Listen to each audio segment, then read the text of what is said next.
Berarti ibu-ibu jaga perasaan orang, jaga harga diri orang, jangan permalukan orang meskipun ibu tahu ada aib dalam dirinya.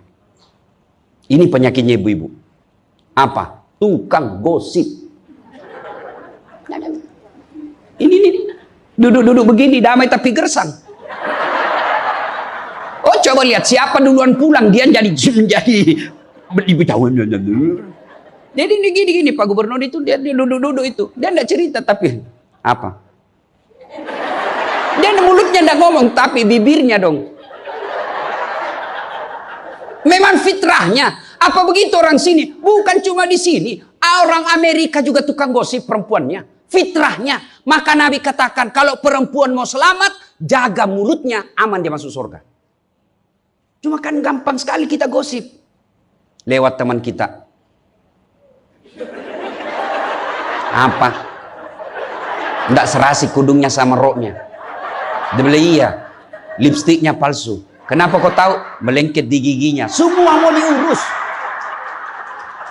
Iya kan? Ini penyakit kita. Semua mau diurus. Ustadz aja dia gosip. Itu juga bajunya waktu di YouTube. Saya dengar tadi dilewat tadi saya dengar. Itu juga bajunya waktu di YouTube. Astagfirullah. Inilah penyakit ibu-ibu. Ibu. Mau gampang masuk surga? Ketika Nabi Isra Mi'raj kan dibawa jalan-jalan masuk surga. Subhanallah. Alhamdulillah. Banyak perempuan dalam surga. Begitu Nabi dibawa lihat neraka. Nauzubillah min zalik. Ya Allah ampuni hambamu. Ya Allah ampuni umatku. Ya Allah. Kenapa? Perempuan ternyata lebih banyak dalam neraka. Ditanya kenapa bisa begitu? Ada dua kelemahan perempuan. Satu, tidak mampu menjaga suaminya. Tidak mampu mengurus suaminya. Dan yang kedua, tidak mampu menjaga lisannya. Jadi kalau ibu mampu menjaga lisan, aman. Itulah gunanya masker.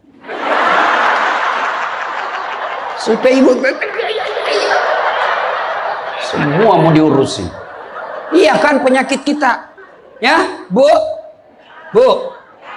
Maka bertanyalah ibu-ibu di Makassar. Ustadz yang saya cerita ini kan benar. Memang begitu sifatnya Ustadz. Itulah benarnya namanya ghibah. Tidak boleh kita cerita kejelekan orang. Kalau dia salah yang ibu cerita namanya fitnah. Tidak ada jalan.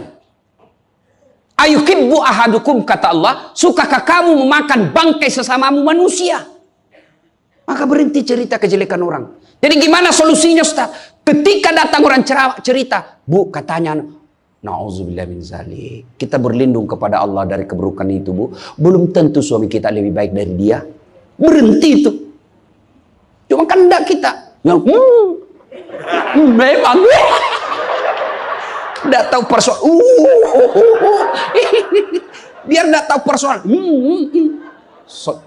Ikut campur. Ibu kalau suka ikut campur bikin urusannya ibu, nanti takdirnya seperti tauge. Tahu tauge? Tahu tauge? Coba lihat tauge bu. Kita bikin soto Banjar, ada. Pecel, sayur, lemper, ada. Ada tuh kalau di Makassar ada lemper. Ayo, maka karena dia selalu ikut campur, Allah takdirkan semua tauge bengkok. Dan ada yang lurus toh? Maka kalau ada ibu-ibu majelis begini kumpul, teriaki saja pagi-pagi toge nih ya. Ini penyakit perempuan. Maka ini gunanya kita peringati Maulid supaya ibu-ibu pulang berhenti cerita kejelekan orang. Tidak ada gunanya menghabiskan amal-amal kita. Nabi pernah kumpul para sahabat dan bertanya, "Atadruna manil muflis?" Saudara-saudara sekalian, kau tahu siapa yang bangkrut nanti di akhirat? Mereka tidak sholat ya Rasul, dia sholat. Yang tidak puasa ya Rasul, dia puasa. Yang tidak haji ya Rasul, dia haji. Yang tidak bayar zakat ya Rasul, dia zakat sedekah. Kalau begitu siapa yang bangkrut ya Rasul? Jarusu wa khati'ur rahim. Tetangga yang jahat sama tetangganya dan yang suka memutuskan tali persaudaraan. Dan salah satu jahat sama tetangga dan memutuskan tali persaudaraan adalah mereka suka menceritakan kejelekan orang. Adakah orang yang senang dicerita kejelekannya? Ada? Ada? Ada ibu? Lalu untuk apa kita cerita orang? Rajin betul istrinya majelis taklim. Baik betul itu istrinya, tapi kasihan suaminya selingkuh kiri kanan. Lalu apa untungnya ibu cerita? Bu, hei. Nah, satu, pulang pengajian, tinggalkan gosip. Dua, Rasulullah setelah menikah dengan Khadijah, usia 40 tahun, Nabi dilantik menjadi Rasul. Pulanglah beliau 3 hari 3 malam di atas Gua Hira. Pulang menggigil. Dia ketuk pintu. Masuklah Nabi, kedinginan. Lalu Nabi berkata, istriku selimuti saya kedinginan. Kira-kira kalau ibu-ibu, apa jawaban ibu? 3 hari 3 malam suami tidak ada kabar. Di WhatsApp tidak dibaca. Di telepon di reject. Tiba-tiba datang kedinginan, Bu. Selimuti saya, Bu. Apa jawaban ibu? Apa ibu selimuti? Enggak, diinterogasinya suaminya. Mana HP-mu? Dari mana kau ini kedinginan? Iya toh? Tapi Khadijah tidak. Khadijah tidak pernah sangka buruk kepada suaminya. Apa kata Khadijah? Sami'na wa ata'na. Hikmah yang kedua buat ibu-ibu, sangka baiklah kepada suami. Demi Allah, tidak ada kebahagiaan rumah tangga yang dipenuhi dengan sangka buruk. Ibu mau bahagia dengan suami? Mau? Hilangkan sakwa sangka, hilangkan sangka buruk. Telepon suami tidak dijawab pagi-pagi, sangka baik. Oh, berarti suami saya lagi sholat duha. 1 jam kemudian ditelepon, belum dijawab juga. Oh, berarti suamiku lagi meeting dengan gubernur. Telepon lagi siang-siang tidak jawab. Oh, berarti suamiku lagi sholat berjamaah di masjid. Sore ditelepon tidak dijawab-jawab. Oh, berarti suamiku dia lupa handphonenya. Tiba-tiba sore masuk WhatsApp teman kita. Saya lihat suamimu bonceng cewek, cantik betul. Oh, berarti suami saya lagi nge-grab. Tenang perasaan. Ibu-ibu, demi Allah, tidak ada kebahagiaan orang yang selalu sangka buruk. Suami enak-enak kerja, hanya tidak dijawab telepon, ibu tidak bisa tenang di rumah. Sangka baik. Orang yang sangka baik, rumah tangganya pasti tidak bisa bahagia. Saya kasih contoh. Kasih contoh ibu. Suami istri 7 tahun tidak punya anak. Di tahun ke-8 dia pergi ke ahli kandungan, periksa istrinya. Wih, alhamdulillah, kata dokter, ibu sudah terlambat 2 bulan. Senang betul. Dia teleponlah suaminya, Pak, alhamdulillah hasil pemeriksaan saya sudah terlambat 2 bulan. Tapi Pak, jangan cerita-cerita dulu ya, malu kita nanti kalau tidak jadi lagi. Oke Bu, ini rahasia berdua, jangan cerita ke siapa-siapa. Setuju Bu ya? Setuju Pak. Oke. Beberapa hari kemudian datang petugas PLN. Assalamualaikum. Kata ibunya, waalaikumsalam. Siapa ya? Saya Bu, saya siapa? Petugas PLN. Oh kenapa Pak? Ibu terlambat 2 bulan. Wih. Kenapa dia bisa tahu saya terlambat 2 bulan? Wah, dia mulai curiga sama suaminya. Pasti kelakuannya lagi nih si gendut ini. Kan suaminya gendut. Pasti kelakuannya ini si gendut ini. Pulang suaminya capek, di jalan macet, kehujanan, baru buka pintu. Memang kau pembohong gendut. Apalagi ini pembohong. Orang capek, pembohong gendut. Apa? Kenapa itu PLN tahu saya terlambat 2 bulan? Pasti kau yang cerita. Bukan saya. Kenapa? Wah, suaminya juga marah digendut-gendutin. Dia datang ke PLN. Ada apa kau tahu-tahu istriku terlambat 2 bulan? Dia bilang ini ada catatannya Pak. Kau hapus ini. Ya boleh Pak, tapi Bapak bayar dulu. Kalau saya tidak mau bayar, ya terpaksa punyanya Bapak diputus. Kalau punyaku diputus, apa dia pakai istri saya di rumah? Dia terpaksa pakai lilin.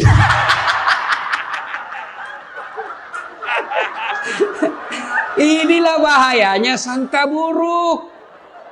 Bu. Halo Ibu. Bu. Salatullah salamullah ala toha rasulillah Salatullah salamullah ala Yasin Habibillah. Oleh-oleh kedua pulang maulid, hilangkan sangka buruk. Tidak ada kebahagiaan orang sangka buruk. Begitu juga kepada pimpinan kita. Kok saya dimutasi? Sangka baik. Saya tadinya kok kepala dinas menjadi staf ahli, berarti Bapak dianggap ahli. Ini staf ahli kan enak, ahli yang tidak ada stafnya. Sangka baik. Oh, berarti Pak Gubernur merasa saya perlu istirahat, banyak berpikir. Sangka baik. Jangan pernah sangka buruk. Tidak ada kebahagiaan orang yang sangka buruk. Sangka baik. Saya dalam hidup saya, betapa banyak Allah kasih pelajaran, saya baru tahu maksud Allah yang baik setelah beberapa saat berlalu. Begitu ada kejadian sangka baik saja, tunggu akan muncul, oh ini maknanya ini. Tamat SMA kan saya daftar polisi, Bu, tentara, akabri.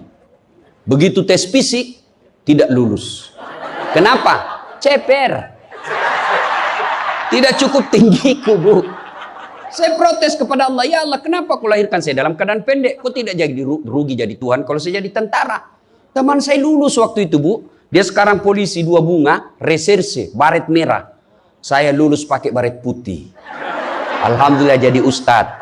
Alhamdulillah karena baret putih saya pakai, mulai baret hiram sampai baret merah saya ceramai semua. Kasihan terbaik. Gubernur sebelumnya kepala dinas, tiba-tiba kita tidak ada jabatan, sangka baik. Itulah hidup. Jangan pernah sangka buruk. Begitu juga kepada suami, sangka baik. Tidak ada ketentraman bagi rumah tangga yang selalu disertai sangka buruk. Dan ibu enaknya jadi istri karena ibu tidak tanggung dosanya suami. Saya bilang sama istri saya, mama nyecek. Kan ibu-ibu sekarang suka sekali periksa handphone.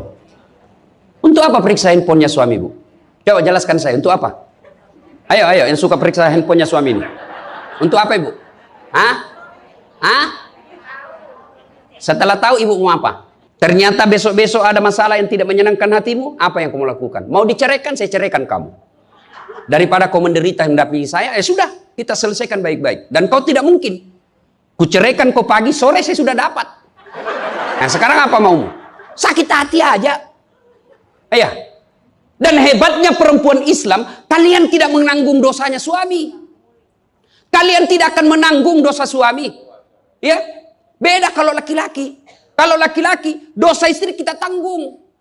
Kalau suami menanggung dosa istri. Istri tidak pakai jilbab, istri tidak sholat, istri tidak puasa, istri tukang gosip, istri suka keluyuran. Suaminya ditanggung dosanya nanti. Ku ampusakum wa ahlikum nara. Beda istri. Suami pezina, suami koruptor, suami narkoba, suami penjudi, suami tukang tipu. Ibu tidak tanggung dosanya suami. Itulah enaknya jadi perempuan Islam. Bahkan kalau dia sholat, dia puasa Ramadan, dia jaga harga dirinya, dia patuhi suaminya, kata Nabi, tadahulul jannati bisalam. Silahkan ibu mau masuk pintu surga mana saja. Makanya sangka baik saja, tidak usah sangka buruk. Ada ibu-ibu curhat sama saya tengah malam, Ustaz. Mohon solusinya, Ustaz. Saya sudah tidak tahan. Kenapa ibu? Dia bilang, saya sudah tidak tahan. Saya minta solusinya, Ustaz. Saya sudah tidak tahan. Memang kenapa? Saya ini sudah 21 tahun menikah, Ustaz. Tidak tahan. Saya bilang dalam hati, 21 tahun tidak tahan. Inilah kadang-kala ibu-ibu kalau ngomong tidak masuk di akal. Ya memang Allah fitrahkan itu manusia. Laki-laki itu lebih banyak akalnya. Perempuan lebih banyak perasaannya. Maka kalau perempuan ngomel, dengar saja, Pak. Tidak usah dijelaskan apa dia mau. Dengar aja. Karena memang dia cuma mau didengar. Oh, dengar aja. Oh, ya, dengar aja, dengar. Tapi tidak tahan saya, Ustaz. Ya tidur. Rumus menghadapi perempuan itu, ilmu paling efektif, sabar. Tidak ada sudah kalah itu ilmu sabar. Diam. Tidak usah dijelaskan. Biar dijelaskan tidak masuk di akalnya. Apalagi kalau dia sudah bilang pokoknya. sudah Pak. Lebih diam aja. Pokok sudahlah. Dijelaskan satu, muncul pertanyaan dua. Dijelaskan tuntas yang 2, muncul lagi pertanyaan 3. Sudah tuntas semuanya, dia ungkap lagi yang 5 tahun yang lalu. Itulah perempuan. Iya ibu toh? Maka dengarkan saja. Ada saatnya nanti dia bilang, baru dia sadar itu. Iya sebenarnya itu saya emosi aja itu hari Pak. Begitulah perempuan. Dihadapinya jangan emosi. Saya sudah tidak tahan Ustadz. Kenapa? Sudah 21 tahun. Udah cocok saya Ustadz. Saya bilang ibu tahu enggak baut? Tahu Ustadz. Apa pasangannya baut ibu? Mur. Sama enggak? Sama modelnya? Sama bentuknya? Beda. Justru perbedaannya yang membuat dia kokoh. Berarti rumah tangga tidak akan pernah kokoh kalau mau menyamakan. Yang kokoh adalah ketika dia mau saling menerima kekurangan dan kelebihan. Itu pasti kokoh. Mana mau cocok jenis kelamin aja kita tidak sama. Iya. Pendidikan aja kita pasti beda. Latar belakang budaya kita pasti beda. Maka yang membedakan itulah kalau kita kelola dengan baik dalam rumah tangga. Dengan faktor utamanya sangka baik. Insya Allah bahagia rumah tangga. Ya, sangka baik. Tuh Khadijah tidak pernah sangka buruk sama suaminya. Khadijah ketika beliau sakaratil maut. Usia 65. Beliau sakit. Dan baju yang beliau pakai sudah 8 kali tambal. Tahu tambal ibu? Itu tambal ke-8-nya 1 sampai 7. Nabi masih menambalnya pakai apa? Masih pakai kain. Di tambalan ke-8 beliau pakai pelepah daun kurma. Kenapa? Habis kainnya Nabi. Padahal sebelum nikah beliau orang kaya. Lalu beliau panggil anaknya, Fatimah ta'al. Fatimah kesini dulu nak. Kenapa bunda? Tolong kau mintakan serbannya bapakmu. Ada serban yang selalu dia pakai bapakmu itu terima wahyu. Tolong sampaikan ke beliau. Saya minta untuk saya jadikan kain kafan. Mudah-mudahan serban itu Allah hindarkan saya dari azab kubur. Mendengar ini, Fatimah berkata, bunda aja yang minta sama bapak. Dengar jawaban Khadijah. Saya malu minta sama bapakmu nak. Habis hartanya untuk bantu Rasulullah, minta serban, malu. Kira-kira masih ada istri sini malu minta sama suaminya? Pak Gubernur masih ada kira-kira malu minta sama suami? Bukan diminta, dicuri. Ayo, itulah Khadijah. Maka jangan heran Khadijah meskipun sudah wafat, beliau tidur bersama Aisyah, beliau tidur bersama Aisyah, tapi siapa yang dikenangnya? Khadijah. Rasulullah hanya berkata, seolah-olah saya mendengar trompa kakinya Khadijah, seolah ada Khadijah dalam rumah kita. Aisyah cemburu, ya Rasulullah, ada apa sih kelebihan Khadijah? Khadijah sudah wafat, kau nikahi 2 kali janda, lebih tua dari kamu. Kenapa Khadijah terus? Dengar jawaban Nabi. Kau tidak pernah mampu mengimbangkan, menyandingkan atau menyamakan dirimu dengan Khadijah. Ketika tidak ada orang percaya kepadaku, Khadijah orang pertama yang percaya ke Rasulanku. Ketika orang memboikot saya tidak boleh bertransaksi ekonomi kepada Muhammad, hartanya habis untuk membantu perjuangan dakwah. Maka jangan heran Rasulullah sangat mencintai Khadijah. Jadi kalau ibu mau dicintai suami lahir batin, jadilah seperti Khadijah. Bukan karena cantiknya, bukan karena kayanya, tapi kebersihan hatinya Khadijah. Kita itu laki-laki kan tergantung perempuannya. Kalau perempuannya baik, akhlaknya baik, tidak mungkin tergoda suami. Ibu mau? Suami tidak macam-macam mikirnya. 3 aja resepnya. Pegang ini, kau kuasai suamimu. 1, buat matanya senang. Artinya apa? Ibu penampilan cantiklah di depan suami. Kalau suami senang selalu pakai baju merah, pakai itu baju merah tiap hari. Kalau suami senang warna-warna emas, pakailah itu tiap hari ya. Tapi saya tidak senang warna begini Ustaz. Bukan untuk ibu, tapi untuk menyenangkan suami. Dandannya seorang istri, menyenangkan hati suami, itu ibadah buat seorang wanita. Yang kedua, buat perutnya senang. Bagaimana caranya? Bikinlah masakan kesenangan suami. Kalau tidak bisa tiap minggu, sekali sebulan. Ketika terima gajinya suami, terima honornya suami, ya WhatsApp suami, SMS suami, telepon suami. Bang, jangan makan di luar hari ini. Hari ini saya masak spesial buat abang. Masakan kesenangan saya sudah siapkan di rumah bang. Aman bang, jangan makan di luar. Ini hari spesial buat abang. Senang kita jadi suami. Itu saya kalau terima SMS WhatsApp begitu, mamanya C di rumah dia goreng baru dia kirim. Rasanya kita mau cepat pulang. Ibu pernah WhatsApp suaminya begitu? Paling di WhatsApp, bang jangan lupa singgah beli telur. Bang habis gas.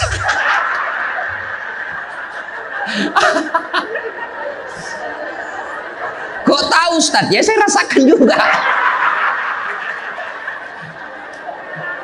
Pernah suatu kali Pak Gubernur pulang, saya ceramah takziah malam-malam di Makassar. Tiba-tiba masuklah WhatsAppnya mamanya C. Ustadz, habis pembalut. Aduh. Tidak mungkinlah sopir saya suruh, ini istri saya. Sudahlah, saya singgah, saya berdoa. Mudah-mudahan tidak ada yang kenal saya.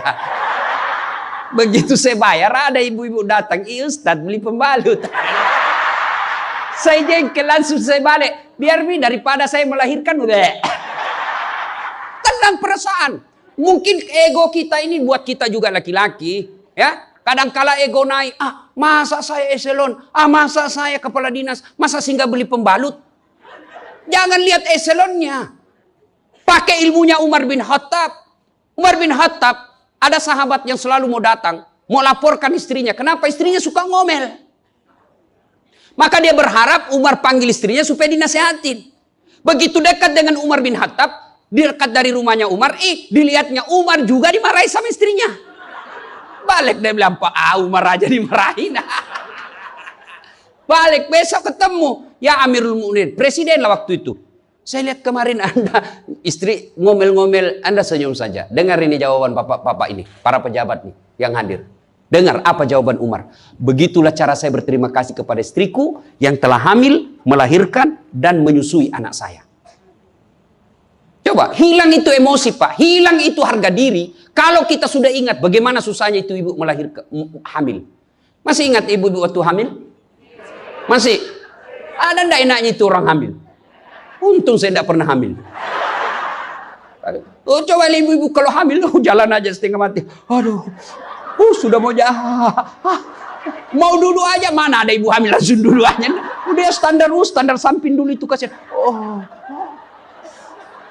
Iya Bu, ya benar. Kalau kita laki-laki paling ngidam.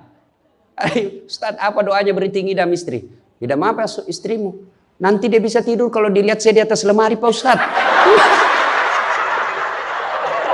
Jadi kalau istrinya mau tidur jam 10, setengah 10 sudah naik di atas lemari. Saya berhenti kau dongo-dongo itu dikasih kerja di konsumsi. Yang kedua kata Umar, begitulah cara saya berterima kasih kepada istriku yang telah melahirkan anak saya. Masih ingat waktu melahirkan?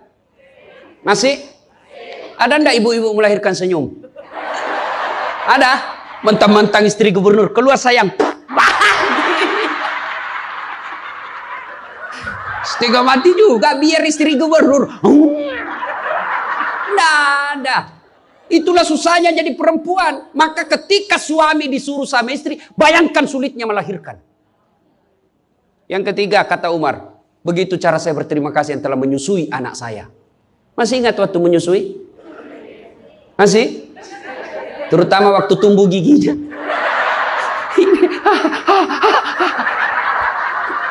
Masih ingat tak?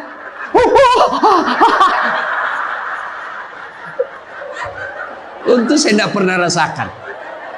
Bu, kalau digigit kan mana dia ditinjau nanya, kok gigit saya? Tidak, dia usap, lepas nak. Iya Bu, iya. Siang anaknya, malam. Salatullah, salamullah, ala toha Rasulillah. Salatullah, salamullah, ala Yasin